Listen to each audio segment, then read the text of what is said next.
Welcome to the Airline Pilot Podcast, a new show from the Airline Pilots Association. I'm Corey Kuhn. And I'm Jen Bristol. This podcast will be a home for news, information, and tips for airline pilots to keep you up to date on what is happening in your union and the aviation industry around the world. In each episode, we're going to do a deep dive into the issues impacting ALPA members today. We'll be interviewing the experts so that you can gain a better understanding of what's happening on and off the flight deck. In the next few months, you'll hear from ALPA's national officers, international pilot leaders, labor leaders, and more.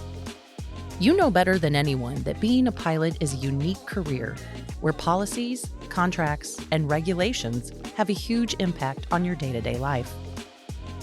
The Airline Pilot Podcast is here to help shed light on the factors that impact your life and career. We are thrilled today to be joined by ALPA President, Captain Jason Ambrosi. Thank you. So this is our first podcast. You are our first guest on the first Airline Pilot Podcast.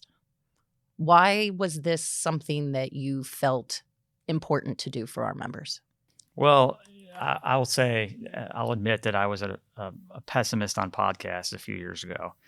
And I'll give a shout out to Will at Alaska. He did a good podcast up there and told me the virtues of it and how his pilots listened. And then we under my time at Delta said, hey, let's start a podcast. And it turned out to be very, very, very popular. It was kind of cool because even new hire classes, when I'd talk to a new hire class, would say, yeah, I listened to the podcast before they even arrived, and they would start listening to the podcast. So it's part of getting out there and getting more bringing ALPA into the next generation, right? I think that's something that a lot of our members need to see, that we need to up our game a little bit and get ready for the new generation. And this is one of the medias that people like. Not everybody's going to listen to it, but a lot of people are going to, hopefully, if we do a decent enough job here, that people will get engaged and listen.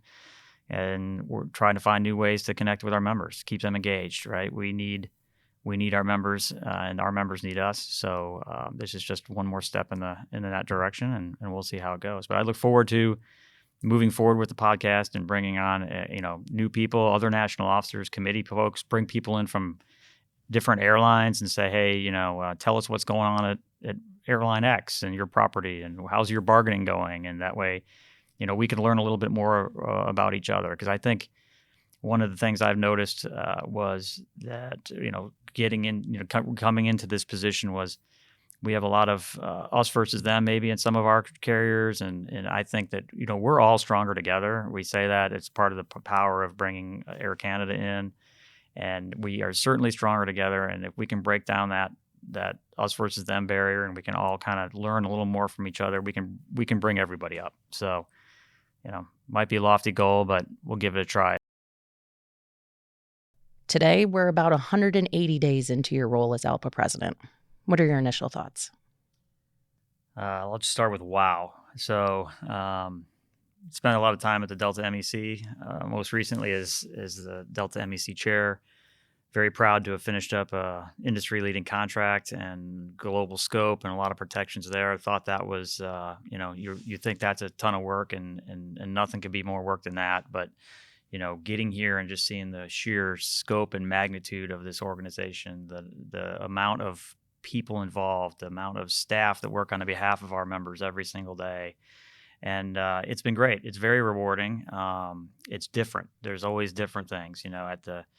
At the MEC level, it's 99% negotiating and enforcing contracts, and then helping pilots, when they need support from their representatives. Where, here we're dealing with legislation, we're dealing with the safety, we're dealing with everything that happens at the national level, and still supporting our MECs to negotiate contracts and enforce contracts and bring in new members and fight all the threats that are out there. It is rewarding. I'm really proud to have such a great national officer team here, and Wendy, Tyler, Wes, Steve, my EA, Tim up in Canada and his team. We've got a great team all working together, and it's been very rewarding so far. Prior to taking office, you pledged to continue the fight to defend safety and win strong contracts for ALPA members. How would you measure the success of those two priorities today? Let's start on the safety side of things. Sure. Well, we were founded on safety, scheduled with safety, right? So it's front and center today with the FAA reauthorization. We're testifying. I've testified in front of the House and the Senate on the dangers of rolling back safety. We've had press conferences with the 3407 families on first officer qualifications. Traveled to the site of the Flight 3407 tragedy and remembered that with the families. We've done speeches at the Aero Club. We're out there just trying to advocate on behalf of our members and making sure that we're in the safest period in history right now. Since the 2010 FAA bill, we've had a 99.8% reduction in fatalities at the 121. I mean, it's incredible what we've achieved. We can't fall asleep at the wheel. We can't get complacent. We need to make sure that we redouble our efforts, and that's part of this FAA reauthorization, because there's special interests out there that day in and day out want to roll back that safety for the economics, or put profits ahead of safety. So we're out there advocating 100%. Another front that we're attacking is reduced crew ops. There's people out there that want to take pilots out of the cockpit. Obviously, we all know that the best safety device on any airplane is at least two well-trained, qualified, and rested pilots, and we're here to carry that message. We've teamed up with ALPA and the ECA, European Cockpit Association, to launch a new campaign called Safety Starts with Two. It's a global campaign against the threats of reduced crew operations. Candidly, here in the U.S., it's going to be difficult to get that started and take pilots out of the cockpit because of our regulations. However, if it happens around the world and other parts of the globe, that'll put pressure on regulators and such here. So we're going to fight it everywhere in the globe, not just locally. And proud of the team. We're taking more of a global approach and less of just what's happening here in the U.S. and Canada. I've been with ALPA for about 10 years now, and during this whole time, we have continued the drumbeat on secondary barriers. And this year, we got that over the finish line. What does that mean for a pilot? It's hard to believe it's been more than 20 years, and we finally got a ruling. Again, not soon enough. They've got time. Hopefully, manufacturers and airlines will say, let's start doing it sooner than what the rule was. But it's about time. Shout out to the acting administrator that got the ball rolling, and then acting administrator Trottenberg for saying we're going to get this out there and make it happen. We have legislation pending as well on secondary barriers to get them retrofitted. Right, our cargo brothers and sisters still don't have primary barriers on many of their airplanes. I know that's hard to believe. It could be a case of where they have foreign animal handlers sitting feet. I mean, a couple of feet, not 10 feet, a couple of feet from the flying pilots. So, it seems so simple and crazy that they don't have that kind of a barrier. But again, that's something that we're trying to push legislation on and say, hey, look, cargo needs to have these barriers. A foreign animal handler may not even be a U.S. national that has access to tranquilizers for big game, can be sitting just feet away from the pilots. So I know that seems unreal, but it happens. And it happens on a lot of the airplanes. And then on the industrial side, about the strong contracts, give us an overview of what's been going on past few months. Coming out of COVID, so many of us and so many of our carriers are negotiating. We've had more than half of our carriers in bargaining. We know that kicked off by Alaska and followed closely behind by JetBlue, Spirit, Hawaiian, the Delta TA, which I'm very proud of. Several airlines. Amerijet. We've got Canadian carriers. everybody's getting on board with or getting new contracts, and we're still continuing to help our brothers and sisters at FedEx, and hopefully in the near term we'll have an agreement at United that they can be proud of, and then push the bar higher to help continue the pattern bargaining coming out of COVID.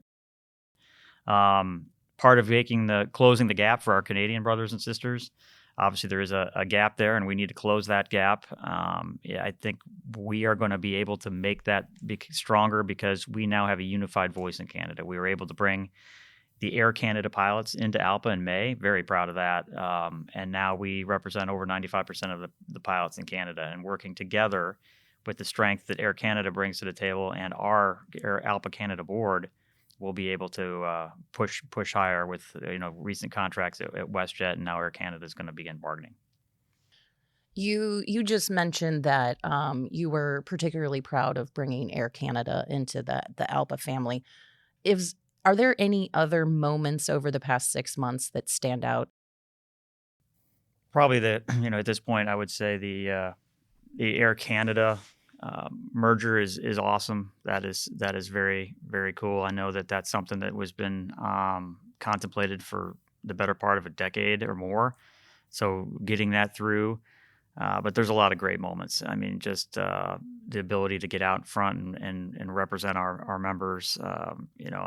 Quite honestly, I was quite nervous the first time I had to go sit in Congress and testify at the House in February, and in making it through there and rising to the challenge of representing our members was that was something to be proud of. It was pretty cool. And then now kind of getting into the groove a little bit, and it takes a bit to realize what at least I'm willing to acknowledge I don't know what I don't know, for lack of a better term.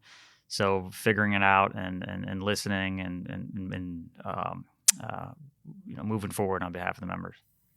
Which is a great segue. So earlier this year, you testified on ALPA's FAA reauthorization priorities.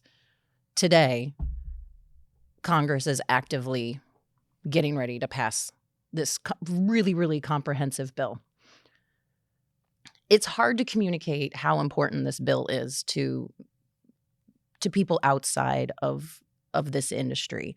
But when you were talking about it with pilots, how do you emphasize why airline pilots should care about the FAA reauthorization? Well, look, it's incumbent on us to keep our profession safe and to make sure that we are the gold standard of aviation. I'll reiterate that we've reduced passenger fatalities by 99.8% since the 2010 bill, and going back to the days where first officers and regional aircraft have 250 hours is not in the interest of safety of the traveling public, of cargo, of our fellow crew members, pilots and flight attendants. Maintaining the standards. The system is working right now, and the special interests, make no mistake, they're out there trying to gain an economic advantage. They don't like the fact that they don't like the fact that first officers have to have a significant amount of experience to go to a regional carrier or 121 carrier, because that drives wages up. I mean, you'll hear all about a supposed pilot shortage, but the classes are full. Endeavor's classes are full into next year. Several other regionals classes are full into next year. So, they have some tights in the captain's seat while first officers gain experience. But no one's out there trying to suggest that they reduce captain qualifications. That would be crazy, right? But they want to reduce first officer qualifications. Well, if you have plenty of first officers, why are you doing that? Because you want an economic advantage. There shouldn't be a second class or a second tier of safety because you choose to live in a rural city or town. Everybody deserves the same level of safety and same level of service. And we'll get back to there. The airlines have pulled out of a lot of those places because economics. They're making economic decisions.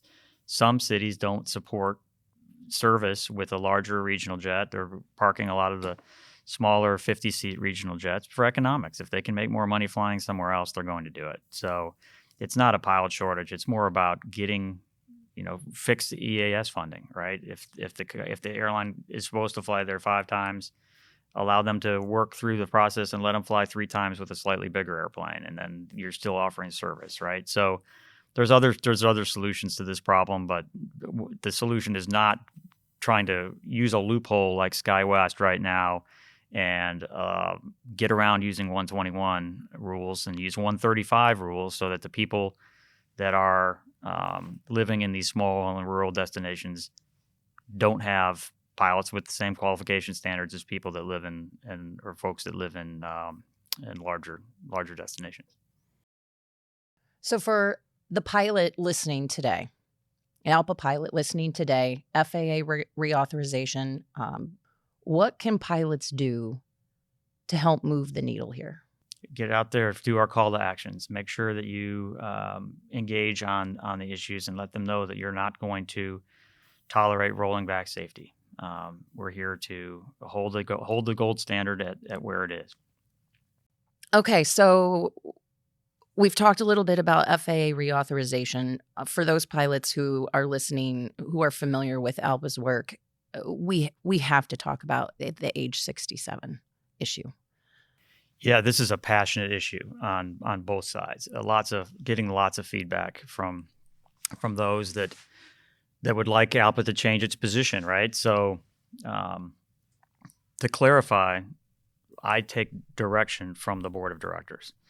ALPA's board of directors unanimously voted for a strategic plan that contains language that says ALPA will oppose a raise in the retirement age. So this is not Jason's policy. This is not the national officer's policy. This is not something we cooked up in a room up here. We're a member-driven organization. And when the members speak through their elected representatives, we are bound to follow that direction. ALPA policy was put in under the previous administration, then ALPA policy actually opposes a raise to the retirement age. So we're doing our job. Now let's talk about it a little more broadly, right? So, I get you're saying I'm safe at 64 and 364 days, and then I'm 65 and 1, and I'm not safe. There are plenty of pilots that can likely move on and fly beyond the age of 65. There are many that probably shouldn't. We don't know. All right. I keep getting asked for data. What's your data that I can't fly past 65? Tell me why I can't. Well, the Europeans studied it and said, we shouldn't raise the retirement age. There's been no study here. There's no data to support raising the retirement age here. So factually, those that would like to raise the age, there hasn't been any homework done. This is a safety regulation, right? There's a limit. It's the ICAO is the current standard, and there's a limit. If somebody wants to change a safety regulation, we normally require some kind of data to say that it's an equivalent or better level of safety. There's been no study. There's been no mitigation. Just Congress in their infinite wisdom have just decided that we're just going to raise it by 2 years, right? If somebody just arbitrarily said, you can do, ETOPS on 1-engine airplanes, somebody go, whoa, what? Show me some data that's an equivalent level of safety. Well, the fact is they haven't shown that, and we are where we are. So ALPA's position is this, and we're taking I'm doing my job in supporting the membership. At the same time, again, under the guise of a pilot shortage, a member of Congress is trying to raise the retirement age, and do it without doing any homework first. The difference last time, the retirement age at the international standard was 65, so we were moving to match the international standard. This time, the age is 65, so moving it is exceeding the international standard and will create, further exacerbate the training backlog, because you'll have pilots that, first of all, most of our contracts don't contemplate a pilot that can't fly internationally. So some of the legacy carriers will have a significant problem because, quite frankly, they're going to, they'll have pilots that can't fly on those airplanes, and then they'll have to come to the bargaining agent, us, and in most cases, and say, hey, we need to negotiate something that allows these pilots to displace back to a domestic-only category. And then those pilots will be either displaced, or it takes up another training cycle for those pilots. I keep hearing, ICAO will just flip the switch. If the U.S. does it, ICAO will do it. It doesn't work that way. They're going to study it. They're going to put their homework in. ahead of time. Even if ICAO thinks it's a good idea, it's going to be a couple of 3 years down the road. It's not going to be something that happens overnight. It sounds like an operational nightmare. Yeah, I'm surprised the airlines aren't more vocal about it. I know that they're trying to stay out of it, but quietly they've said that this would be a training nightmare for them, and it would be expensive. When you read the news, a lot of people are conflating. A lot of people are making the assumption that when you reach age 65, you are unsafe as a pilot, and that's not at all what ALPA's position is. That's a great way to put it. So is a pilot that's suddenly 65 in a day unsafe when they were safe 2 days earlier? No one is saying that. But to raise the retirement age by 2 years without any risk assessment, without any data, without any study, does add risk. There's a difference between saying something is unsafe versus something adds risk. And it's incumbent on us to minimize risk because, reducing first officer quals adds a risk because now we have less experienced pilots. We're willing to say that that's the safety issue, right? In this case, we don't know. Well, we don't know. So it is a risk. We're not here to say that pilots that are 65 in a day are unsafe, but it's factually adding a risk to raise the retirement age without any study. So, that's a Congress thing. Yeah. And aviation safety has been built on avoiding risk, mitigating risk. That's absolutely correct. It's just that it's more than just some congressman saying, hey, let's raise the retirement age because my brother wants to fly 2 more years. Calling it what it is. There's more to it than that.